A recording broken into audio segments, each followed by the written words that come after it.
Artistic nudity! It burns! Hello, this is J.E. Realize. Thank you for flying with us today. At the time I'm releasing this video, it's April the 2nd, World Autism Day. It's a day founded on okay intentions but with questionable focus, though disseminating knowledge of what autism is and is not does help our cause. I've been realizing over the past decade just how much attention is devoted to those with autistic children over, say, autists themselves.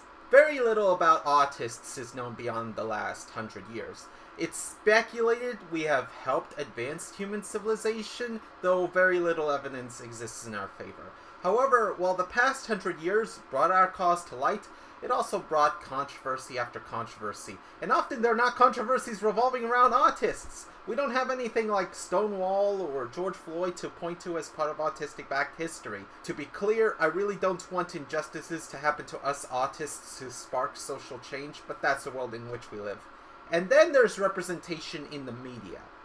LSS, it's lacking. Up until recently, we haven't seen much about autistic representation besides the barest stereotypes, if there were any autistic characters being portrayed at all. And it's at the point where people consider Sheldon Cooper to be autistic due to sheer lack of reference. Sheldon Riley, I understand, but Sheldon Cooper? Quick aside, we should totally make a friend of Sheldon a thing. Many autists turn to finding characters in existing media with no explicit autistic representation and interpret them as autistic. Some examples I found from just skimming the web are, let's see, SpongeBob SquarePants, Lilo from Lilo and Stitch, and Peridot and Pearl from Steven Universe? Not even any human characters from the show, but aliens with unknown anatomy? Despite this, I'm not much a fan of headcanoning my own representation. And I can say that because I'm autistic myself. That deserves its own story, but we can revisit it. I find it disrespectful to the content creators who, like it or not, want to tell their own stories. But you know what? So many people are trying it nonetheless that I may as well give it a go. And oh boy, have I found an example for you. This is a copy of the Yen Press reproduction of the Witch comics. I intend to give this its own video, but all you need to know is Winx Club is not the only Italian-based magical girl series. I followed the TV series when it was on Jetix, not knowing about the source material, but in the early 2020s, I decided to revisit the series and I found out about the comics. By the way, I did want to get my hands on the primary source, but these 6 comics were all I could find on eBay at the time. Thanks, gubernatorial candidate Meg Whitman! In lieu of the original comics, I looked up more information about the comic run and found my best option was the Yen Press re-release of the comics. For some casual fans of the series, they will have only known the Meridian, Metamor arc, and the Nerissa arc, but that's how far the TV series and English language reprint came in the United States. This is not important to know for this video, but I thought I'd point that out for the simple reason that we'll have to go just beyond that. Season 3 of the series is a bit dull for Witch fans. Not only that, but the series balances 3 arcs with limited success. The one that people seemed to like the most was the Astral Drop arc, where the magical girls stand-in replacements become self-aware and rebel against their masters. It makes sense in context. Then there's the Spy arc, where special agents find out about the magical girls and try to capture and study them. That gets resolved with a pretentious, totally not a Deus Ex Machina, Deus Ex Machina. To sum it up, I think that arc was a waste of potential, especially when considering events in Season 4. But then there's the 3rd arc, which was supposed to be the main arc of the series, and no one really cares about it except for the introduction of Orube. That says a lot about me. For instance, people who were watching the Doctor Who episode School Reunion were all focused on the return of a former companion, or 2, while I was focused on the nature of the Scasis paradigm. You know, the main plot point of the episode? I tend to find non-focal things fascinating because focal things are obvious. Also, they ruined the catalyst that caused the Doctor to destroy the supercomputer in that episode IMHO. It's as simple as Sarah Jane saying, if people don't have to worry about dying, why would they bother to live their lives fully? Still a flawed argument, but better than what they wrote. In this arc, the Oracle of Kandrakar, the magical girl's boss essentially, wanted to send the magical girls known as Guardians to fix a problem in the parallel world. Damn it, I rhymed girl with world. In this world, we have a dad named Ari and his son named Maki. Maki was an otherwise healthy son, but as he grew, his dad noted that he didn't speak, showed little interest in his environment, and didn't display affection to his dad. Ari panicked and went to anyone he could find, even the Oracle, for help, but they all turned him down. And for me, this is all ringing bells, but let me continue. After exhausting all his options, he captured a banshee and asked her to fix Maki. And when she didn't, Ari made every wish about doting on Maki, providing him a home in a castle overlooking his kingdom and all sorts of toys for him to play with. Only this didn't change the situation. Maki was still in his own little corner, and Ari vowed to exact revenge on Kanokar for not helping him. Oh, I almost forgot. The Oracle wanted the Guardians to free the Banshee named Yua from Ari's control. There wasn't much direction regarding the boy. Anyway, let's skip to the end of the arc. Yua is trapped in special ribbons that cannot be broken even by magic. The Guardian team leader Will fixes this by simple brute force magic. Are you kidding me? Yua flies off with Maki, wanting revenge on Ari for her capture and servitude for all those years, although her revenge involves using Maki. The Guardians and Ari chase Yua down, but when Ari grabs onto Yua, she loses Maki and Maki falls through the force before hitting the ground. Normally this fall would be lethal, but there was a sub-story to this story. The Guardians had acquired gifts in the beginning of the arc, but one of the Guardians, Tarani, was annoyed that she got the power to see without her glasses, without consent to get her eyes fixed. Take that, Rebecca Sugar! She protested by staying out of the Ari-Maki storyline until the end, and a martial artist named Orube had to take her place. She was with the rest of the Guardians where Maki landed, and the Guardians gave up their gifts to save Maki, which included giving Maki the power to speak and emote and behave like a normal person.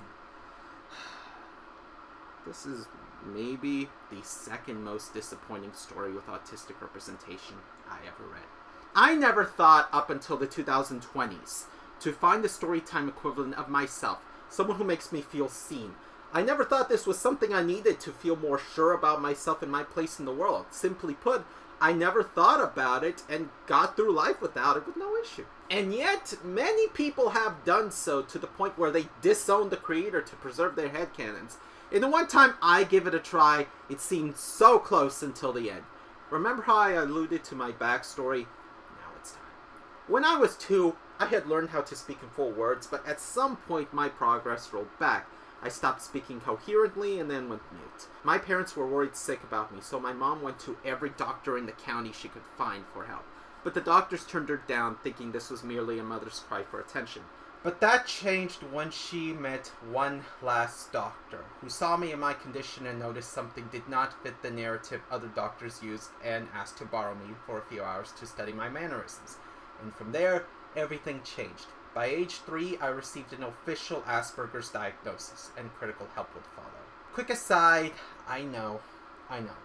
These days, I don't refer to myself as an Aspie. I refer to myself as an autist, and that's for 2 reasons. One was my perception on who autists were had changed. By the time I found out from my parents I was autistic at age 15, which was funny because I missed all the signs, including being on a calendar telling me this was my life, I thought autism was a sorry thing to have. I thought people with autism were slobby kids who would never learn to take care of themselves. And I thought I was different from them because I had Asperger's, not autism, and this was a distinction my teachers and counselors perpetuated. But over the course of college and university, I met varied and well-adjusted people, some even like me, who were autistic. They had flaws, sure, but they rolled with the punches, and even though a lot of them still looked up to me, I admired them in equal measure. And the second reason came as a result of realizing the breadth and depth of our neurotype. We weren't afflicted. Most of us weren't even disabled. Well, not explicitly, and some of us do need much more help than others. We're just living with different minds that society doesn't know how to nurture yet.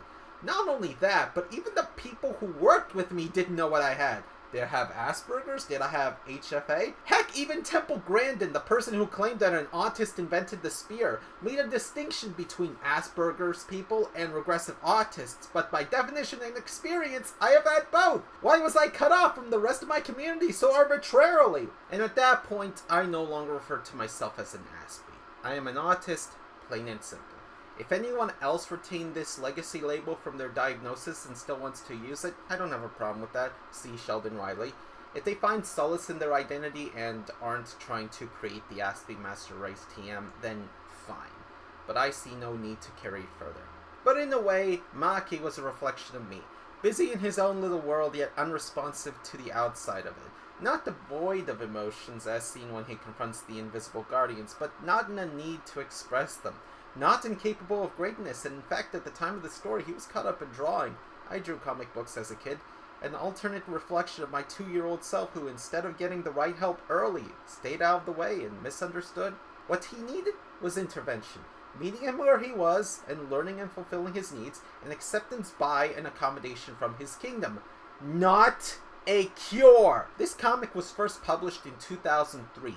This is not that long ago. To think such a popular franchise to children would not only code an autistic, but an autistic cure this close to the present day is disheartening. This is why I didn't make this my Autism Pride Day video. The resolution undoes what could have been a heart-wrenching yet relevant portrayal of autists and their lack of care in such a whirlwind year. I see the potential this franchise missed out on, and that brings me to this. Late last year, the series was rebooted, and yes, I imported this book from Italy. It's as expensive as it sounds. Many people have many things to say about reboots. I myself am more tolerant to reboots than some, particularly if the original version was ruined by corporate, which tends to happen a lot. And this story, from what I could understand anyway, I'm still not fluent in Italian, turned out decent. It had its original takes on the story, and my sister loved the reasons. It's not likely the new series will go any further than the Marissa arc, as that's where the nostalgia train ends for many. But should they go through Season 3, if only to get to Seasons 4 and 5, there are a few things that have to change. And it's clear the new writers aren't afraid of change. Whether they listen to me and take my advice is up to them, but I think it's better to speak out and have the rest of the world claim they came up with your idea than to let malignant thoughts continue to harm people. Pick up the story as is, but add hints through the arc that Maki was misunderstood by his father. At the end of the story, have the Guardian's gifts heal Maki's wounds, but otherwise keep Maki as he is. Have Ari hold Maki and break down over failing as a father.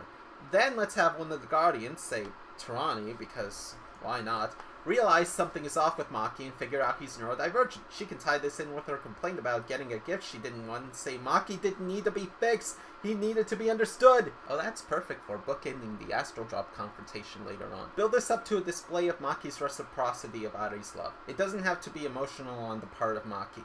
Take his interest in drawing, tweak it a bit into a love for, say, architecture. Let's say Maki was taking notes on the Scarlet Stronghold, their castle before Yuan did it upon being freed, and the town's layout, making changes for accommodation of its residents. Let's say Ari finds one of these notes in Maki's pocket. Yua didn't lay a finger on Maki for any other reason than to exact revenge on Ari, as twisted as it sounds, so that one single note doesn't get magicked away.